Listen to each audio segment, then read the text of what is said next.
So you're out in California right now, getting ready to start your 04 testing? Yeah, actually we started some testing already before the U.S. Open. Be careful. What? Yeah, be quiet. I'm trying to. All right.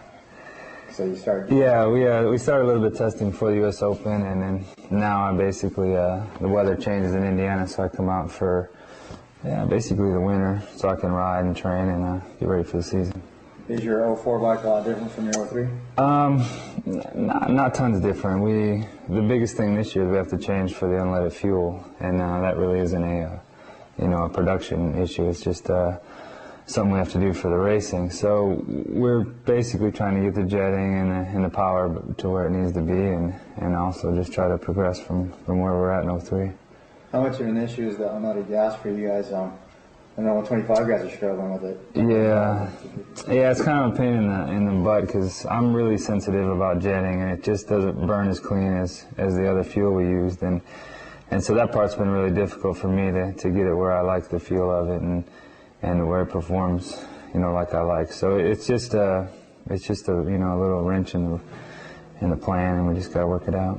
When you say it's difficult for you, it's because you like your bike to run a certain way. I like it to be really clean and smooth, and with the unleaded fuel, it on-off is fine, but it's just when you try to roll through it, it's just not as clean, and the jetting seems to change with the heat of the motor and the longer you ride it, so it's just real finicky, and we just got to find right spots to tune it up. Obviously, we'll try to find the best. They're trying to put some stuff in there that stabilizes the fuel, which is probably the only difference from what you can get at a pump. It's just to try to make the things perform more consistently. Would this fuel issue make you maybe consider riding a 4-stroke in Supercross? Or?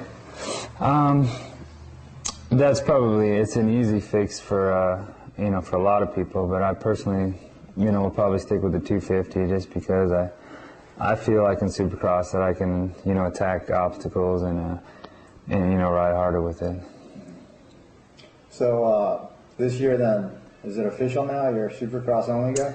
Yeah, pretty much. I've worked out a deal where I'm doing the Supercross series, and then I can basically do whatever nationals I want to do, and at this point, not really sure what those are, but I'll be out there at a selected few, and maybe in a couple different classes, just whatever I feel like. So.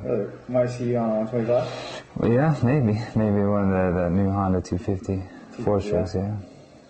Yeah, I think a lot of people forgot that you came really close to winning the 125 title. Yeah, that was a long time ago, but yeah, it's been a while since I've rode one. So you were mentioning to me earlier you're going to swap out your houses and spend more time in California? It's just the way things are working out. Probably that's kind of the plan I'm looking at right now is doing a little role reversals, a little more time in California, a little less in Indiana.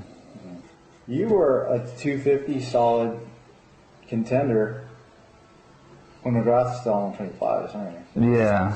I mean, your career has spanned.